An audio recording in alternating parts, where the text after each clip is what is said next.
Bienvenidos a la cita con la cultura en Andalucía Televisión. En un día, el Tribunal Supremo confirma la sentencia al rapero Valtony de 3 años y medio por una canción y el abogado de la acusación exige que lo manden a la trena ya. Ese mismo día, una jueza secuestra un libro sobre el narcotráfico, Fariña, que lleva más de 2 años y medio en el mercado porque un exalcalde gallego aparece como secundario en la narración. Y ese mismo día, en la inauguración de Arco, prohíben un mural del artista Santiago Sierra, presos políticos en la España contemporánea, retirado de la galería Elga de Alvear. Y se arma un barullo impresionante de ruido y furia, pero nadie dimite, no pasa nada. ¿Qué está pasando en España? ¿Estamos por la libertad de expresión o al pairo de los celosos guardianes de la moral?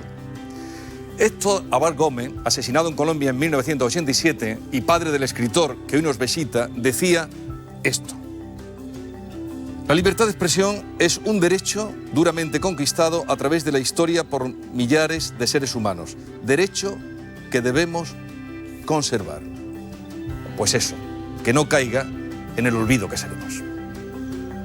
El 25 de agosto por la noche sucedió el hecho que más dolor me ha dado desde que estoy vivo. Mataron a mi padre, mataron a mi papá.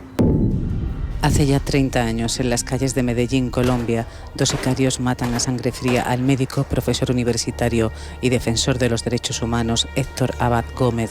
Tenía 65 años. En el bolsillo de su pantalón llevaba escrita en un papel una lista de amenazados que lo incluía a él y copiado a mano el primer verso del poema de Borges, Ya somos el olvido que seremos. Con ese verso su hijo, Héctor Abad Faciolince, tituló el libro que tardó 20 años en escribir, El olvido que seremos. Demoró casi media vida para ordenar y asignar palabras a una muerte arbitraria, brutal e inexplicable. Lo publicó en el año 2006 y tras el impacto que generó en los lectores de distintos países, Alfaguara lo ha reeditado en España. Junto al libro, el documental de su hija Daniela, Carta a una sombra, profundiza en la vida y muerte de un personaje que entraña al mismo tiempo la tragedia y la vocación de redención colombiana. Es la historia de un hombre que se empeñó en salvar vidas y perdió la suya a manos de los paramilitares colombianos. Alguien a quien su hijo recuerda para propiciar la reconciliación, no el ajuste, un alegato a favor de la belleza, la justicia y la razón. Algo vuelve a iluminarse en la oscura región del olvido. Héctor Abad Faciolince, ¿de qué le ha salvado la literatura? De la locura, me parece. De no caer en el rencor, en el resentimiento, en la venganza, que sería la locura. Pero la venganza también sería una opción. Bueno, la venganza en palabras es una opción, la venganza literaria, la venganza de contar, de decir la verdad. Una forma, esa me parece una venganza admisible, pero la venganza con las manos, con los hechos, la venganza con la misma violencia con la que te atacan, esa me parece inadmisible, esa me parece que solo reproduce y repite el mismo ciclo de violencia. A esa me opongo. O sea que, de alguna manera, la literatura, por lo que nos dice, fue para usted lo que la biblioteca era para su padre, el laboratorio de las transformaciones. Pues sí, es que es lo mismo. Cuando mi padre estaba mal, se encerraba a oír música clásica a todo volumen o a leer un libro y mágicamente, media hora después, su sonrisa, su felicidad, su alegría habían regresado. Entonces, para mí también leer, oír música, nadar también, o escribir, son terapias liberadoras y que me devuelven la calma, la felicidad, la alegría, las ganas de vivir, todo eso. Así como salía el papá de la biblioteca después de encerrarse. Sí. El hombre que cuidaba de las rosas y los amigos. Eso dijo cuando se jubiló, cuando lo jubilaron en la universidad, dijo, me voy a dedicar a cultivar rosas y amigos. Era muy bonito. Él vivió la vida de una manera muy estética. Tenía un rosal, por la mañana estaba ahí, se ensuciaba. Él decía que solo se había ensuciado las manos con la tierra de su jardín, se dedicaba a cultivar su jardín y luego, sí, tenía muchos amigos. Tenía un poeta especialmente que era muy amigo suyo, Carlos Castro Saavedra, a él le dedicaba mucho tiempo. Y luego, cuando empezó a luchar por los derechos humanos, creo que las víctimas fueron también sus amigos, las quiso defender. Las defendió hasta con la vida. Las defendió como combatiendo un médico que combate una peste. En Colombia la violencia fue una especie de epidemia y de peste, y él se metió a combatir esa peste con toda el alma y con todo el cuerpo, y como esos médicos antiguos que combatiendo la peste bubónica se contagiaban, se enfermaban y morían, así a él lo contagió la peste de la violencia y lo mataron. Usted dice que fue víctima de la peor de las guerras, de la peor peste, las guerras políticas. Pues sí, España sabe de eso, la guerra civil fue eso, Europa supo mucho de eso, Europa era una carnicería, hubo guerras que se llamaban mundiales entre países europeos, y Europa también es un ejemplo, hizo una unión entre antiguos enemigos que ahora algunos quieren desbaratar, pero esa unión es un ejemplo para el mundo. Y ahora vive en Colombia, usted vive en Colombia con su madre, con su familia. Con mi esposa, con mis hijos. Sí, volví a Colombia después de unos años. Porque la salida fue tremenda cuando sale en ese avión cruzando el Atlántico en la noche o en el día de Navidad, el día 25, el día de, bueno, el posterior a la Nochebuena, en el año 87. Sí, digamos que yo me fui a un exilio que no me merecía, porque yo nunca fui un luchador ni un trabajador por los derechos humanos, no era valiente como mi padre, era más bien una persona hasta cobarde. Sí. Pero bueno, algún discurso me eché después de que lo mataron, me amenazaron, me tuve que ir. Y bueno, me refugié primero en Madrid, después en Italia. Pero se me estaba olvidando el español en Italia, entonces quise volver para poder seguir escribiendo, para poder contar. Cuando ha venido ahora, que es muy esperada su visita, porque este libro ha sacudido a los que lo leyeron antes y a los que lo han vuelto a leer ahora, a los que lo van a conocer ahora, El olvido que seremos. Bueno, cuando ha vuelto ahora, y sé que es muy esperado, la charla que tiene en Sevilla esta misma noche, ¿ha necesitado la visa para entrar o no? No, imagínense que me pasó algo muy bonito, y fue que el año pasado el gobierno español me ofreció la ciudadanía por carta de naturaleza. Ahora tengo pasaporte español. Entonces, después de haber tenido una relación incluso conflictiva con España, porque cuando nos pusieron la visa prometí no volver a España, y durante 10 años no vine a España, porque me parecía una ofensa. Sí, lo dice aquí, dice, si en 1987, cuando venía huyendo de la posibilidad de morir, como había matado a su padre, si en 1987 hubiera habido visa obligatoria, a mí nadie me conocía, no tenía ni un peso, no podía asegurar que me estaban persiguiendo, no me la habrían dado nunca, ni por error, y tal vez no hubiera podido irme, como había podido irse Aguirre, sin visa, a salvar el pellejo. Pues sí. En el 87 no había visados, como dicen ustedes, y pudimos entrar sin que nos preguntaran nada. Por eso cuando nos pusieron la visa fue tan fuerte y tan ofensivo. Además porque España tiene una relación especial con América Latina y no nos puede tratar como a cualquiera, ni como a, no sé, hay una relación especial. Sí. Hablamos la misma lengua. Nos entendemos muy bien, nos entendemos perfectamente. Entonces no pueden rechazar ese papel de alguna manera de hermanos, así sea hermanos mayores o lejanos o hermanos medios. Tienen que aceptar que tienen con nosotros una relación especial. ¿La persona que más ha querido en la vida? Yo. Sí.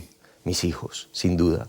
A ellos es lo que más quiero, lo que daría todo por ellos, es a Daniela y Simón, mis hijos. ¿Más que a su padre? Más que a mi padre. Incluso, y a mi padre lo quiero todavía infinitamente.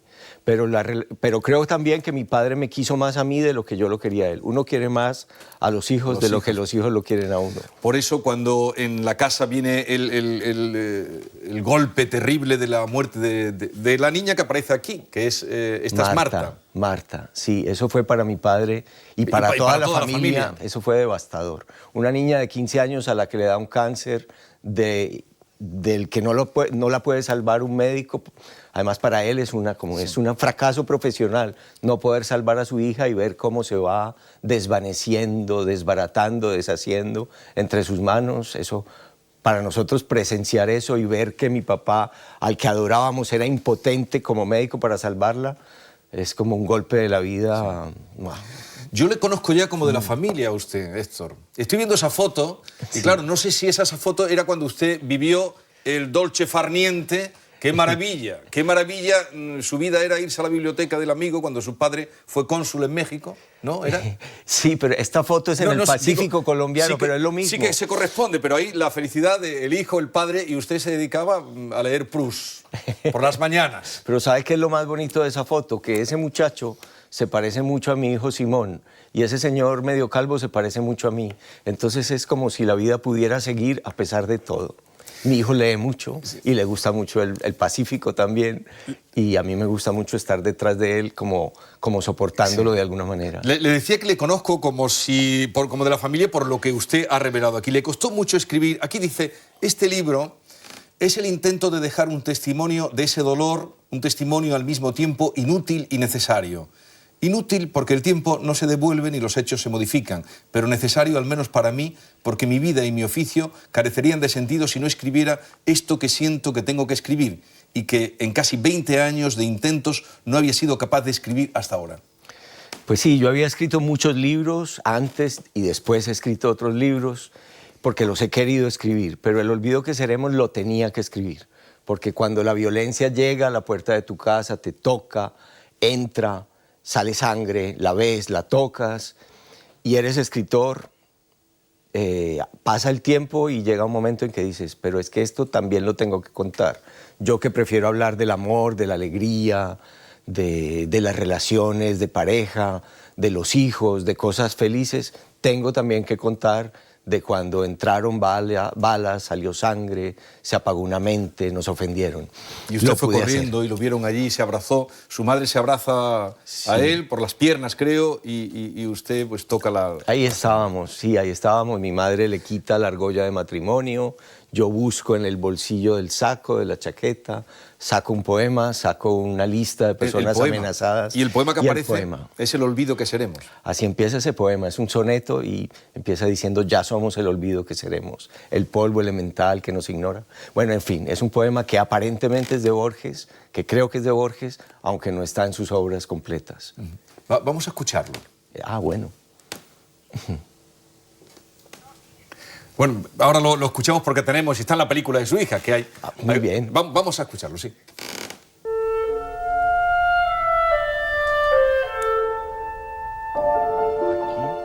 Hoy.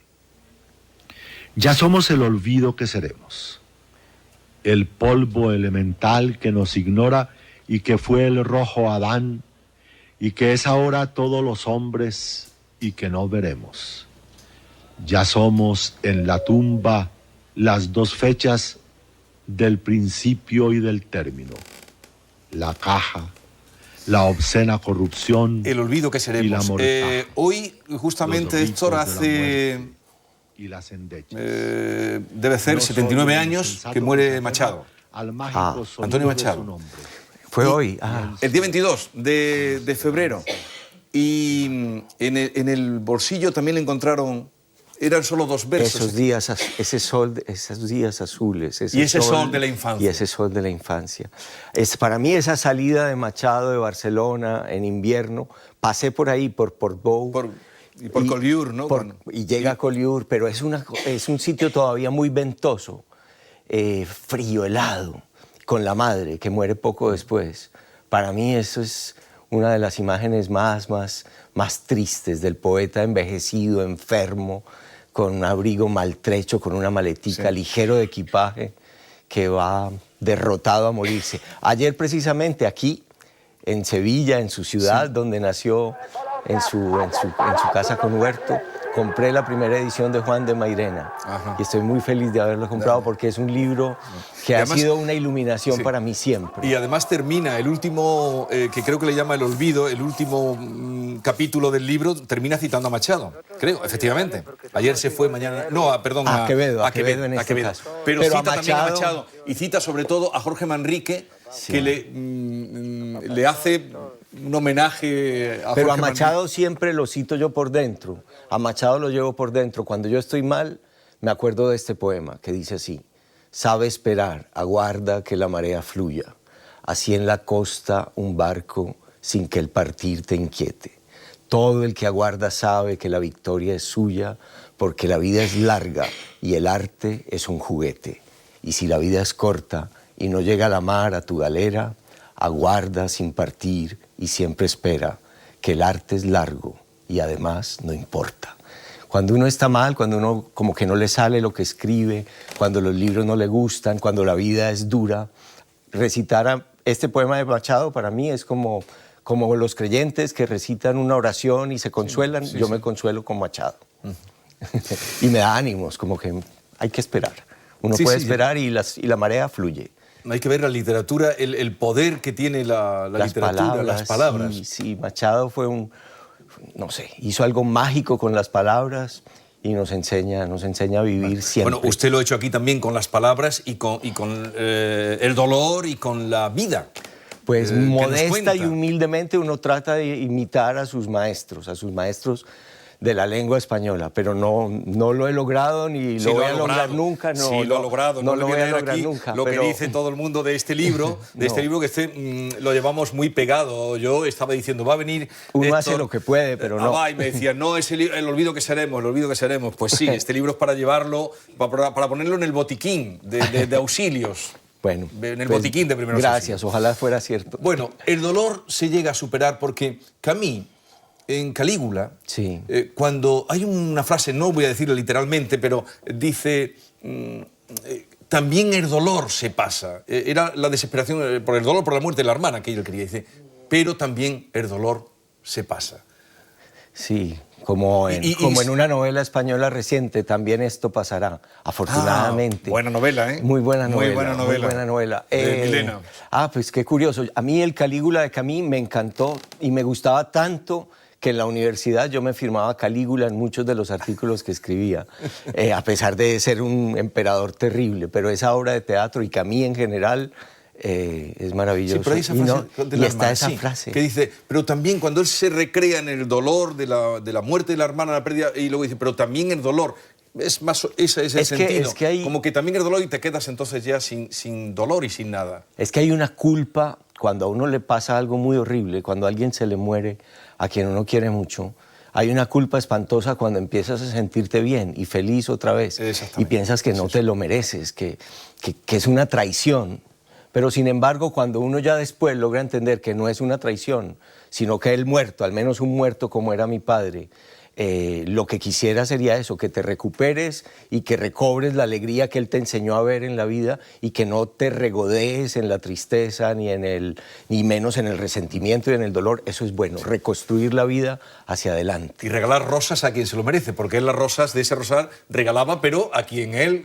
Él escogía muy bien quién se merecía el perfume. Sí. Bueno, usted tuvo una educación porque su padre, que era médico, pero que no ejerció como médico como tal, médico de cura, aunque dice unas cosas preciosas del médico que debe tocar, pero el proyecto que tuvo de salud en la ciudad, la importancia que tenía el agua, la limpieza, todo aquello, ¿no?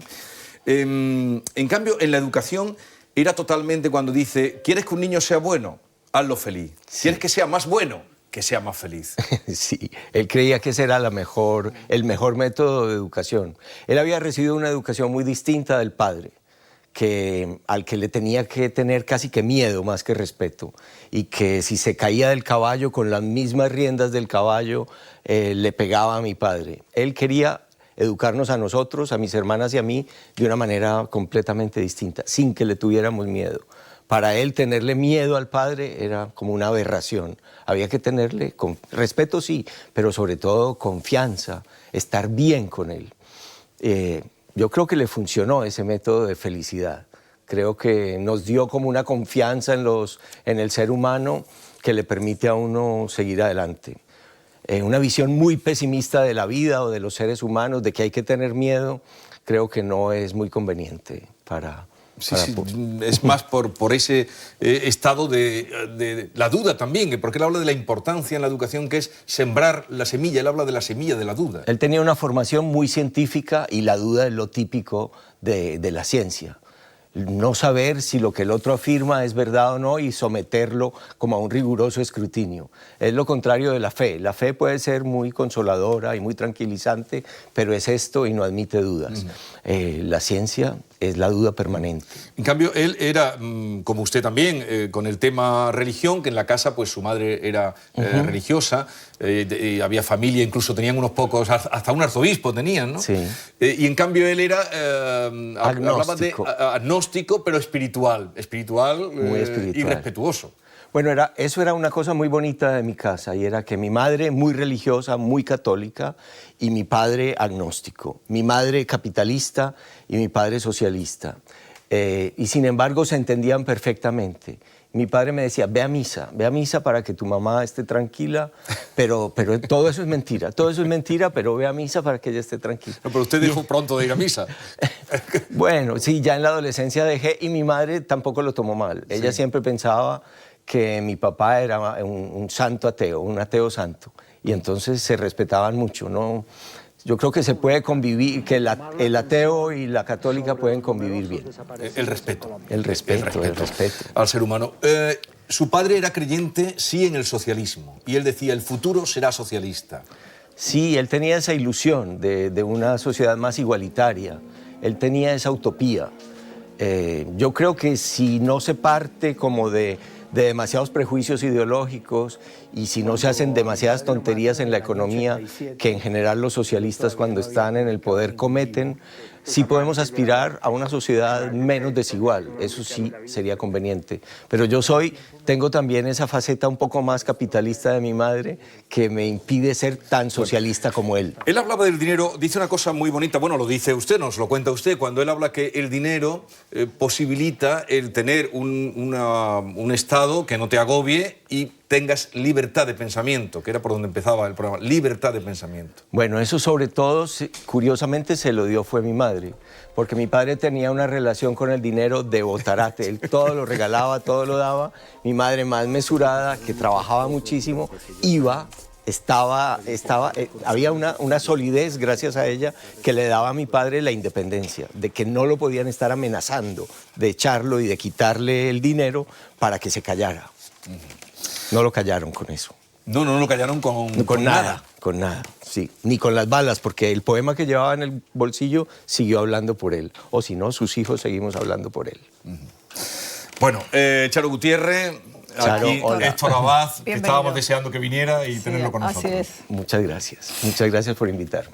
Bueno, pues vamos a seguir charlando con usted, intentando conocerle un poquito más a través de un cuestionario de respuesta breve. Les hacemos unas preguntitas. ¿Está preparado, no?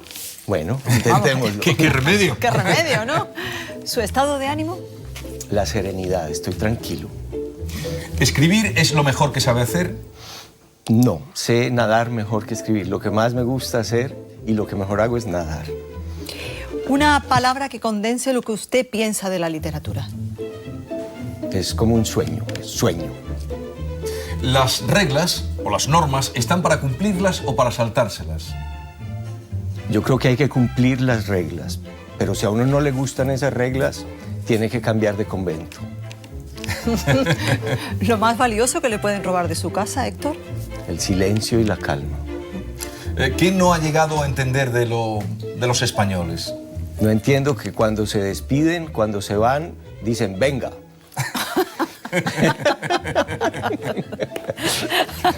¿Alguna vez ha llevado pistola? Jamás. Nunca, no. Eso estaba completamente prohibido y lo está en mi vida. Cuando era niño tuve un rifle de balines y maté pechirrojos y no me lo perdono. ¿La justicia es igual para todos? Eso es una aspiración, ojalá lo fuera, a veces lo es, pero casi nunca es igual para todos, no. Díganos el nombre de una persona cuerda. Javier Cercas, que es capaz de vivir en Cataluña defendiendo lo que piensa, escribiendo en español, en contra de una marea de gente que le echa encima toneladas de calumnias y de malas palabras y sigue sin inmutarse. ¿Qué es lo que menos le gusta del ser humano? Que sea vengativo, que sea territorial, que tenga tanta codicia. Somos así, pero hay que combatir el malo que llevamos dentro. Se nos ocurren cosas malas, pero uno puede controlarlas. Eso también es una enseñanza del padre. Eso viene de ahí. Nacemos Eso malos viene de ahí. y nacemos... Sí, uno se opone al malo que lleva adentro si lo educan bien y lo logra controlar. Y en este sentido, Héctor, ¿qué le ha ayudado a usted el ensayo de Hariri, el libro que nos ha seleccionado hoy, Sapiens, una breve historia de la humanidad? ¿Qué le ha aportado? Me ha aportado como una mayor tolerancia, porque él en Sapiens habla de lo importante que es para el ser humano la creación de ficciones, de cosas que no existen, que no son verdad, pero que son ficciones que te llevan más adelante. Yo era muy anticlerical, por ejemplo, y después del libro de Harari he visto que la religión es una ficción bonita, que le ayuda a mucha gente a vivir, que a mi misma madre le ayuda a vivir, y que tenemos que ser muy tolerantes los que no creemos con los que sí creen, y ojalá los que sí creen lo fueran también con los que no creemos, como lo es el Papa actual, que habla bien de los ateos, y eso habla bien de él, habla bien del Papa Francisco. Bueno, único varón, entre hermanas, ha crecido entre mujeres y Sí. ha elegido una película que tiene un nombre, desde luego, que bueno, no tiene nada que ver con la relación con sus hermanas, evidentemente. El hombre que amaba a las mujeres, de Truffaut. ¿Por qué esta película, Héctor? No sé por qué, tal vez porque empieza con el entierro de este hombre. Es una película que probablemente el protagonista se parece a Truffaut, y es un hombre que tiene la dicha o la desdicha de gustarle a las mujeres. Las mujeres lo ven y quieren estar con él. Y eso no sé, eso hace, él no es un Don Juan, no es un Don Juan, sino que es querido, se siente bien querido, y todas esas mujeres van a su entierro, no es un marido, no son viudas, pero van al entierro de un hombre con el que estuvieron bien. ¿Y qué le impactó de El Descendimiento, la película del pintor flamenco Van der Weyden? Yo no soy religioso, ya lo he dicho mucho, pero este descendimiento, si ustedes ven las caras de tristeza, yo creo que nunca se había expresado también la tristeza de una muerte violenta. Salgámonos de la cosa religiosa, una muerte violenta, la palidez de María, que tiene el mismo gesto en los brazos de Jesús, está más pálida que el muerto, la tristeza en el rostro de José de Arimatea, de María Magdalena, las lágrimas que si uno se acerca alcanza a ver. Es una pintura que está en el Prado y que cuando yo la veo, digamos que es de una belleza, y le gustaba muchísimo a Felipe II, tanto que se la compró a su tía y se la trajo para España legalmente. Bueno, pues hay que ir a visitarla al Museo del Prado. Hay que ir a ver el Prado, es uno de los cuadros más grandes de la pintura. Van der Weyden. Cuéntenos, Héctor, Ombra Mai Fu, de Händel, cantada por Cecilia Bartoli. ¿Por qué le llega tanto este tema? Oiga, esa vocal, esa O con la que empieza Cecilia Bartoli, es una O que es una sombra. Ombra significa sombra. Y esa O larga con que Cecilia Bartoli empieza a hablar de esa sombra que es un muerto. Ombra mai fu. Nunca ninguna sombra fue tan hermosa y tan deleitosa como esta persona que no sé quién es, que ella evoca. Oír esta aria de Händel cantada por Cecilia Bartoli, es triste, pero le deja a uno una sensación de que la vida es de una belleza infinita, que aún en la tristeza hay una belleza infinita en la vida. Y esa O larga del principio es igual a una sombra, es una sombra, sombra larga. Como belleza hay en la ciudad de Turín también, ¿no? La ciudad de Turín es que fue la primera ciudad europea en la que yo viví.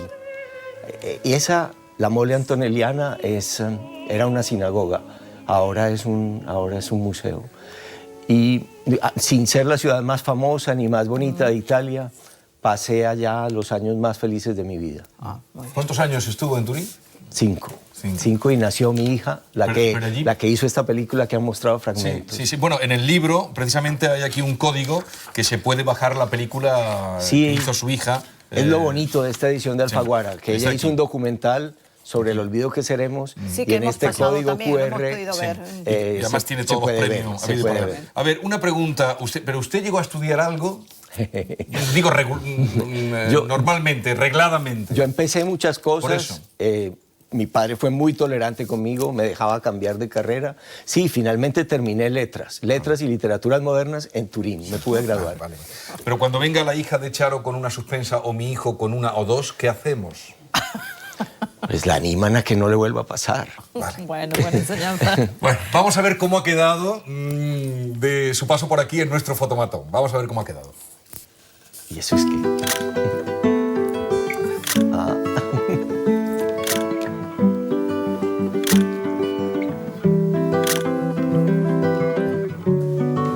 Bueno, ¿se reconoce?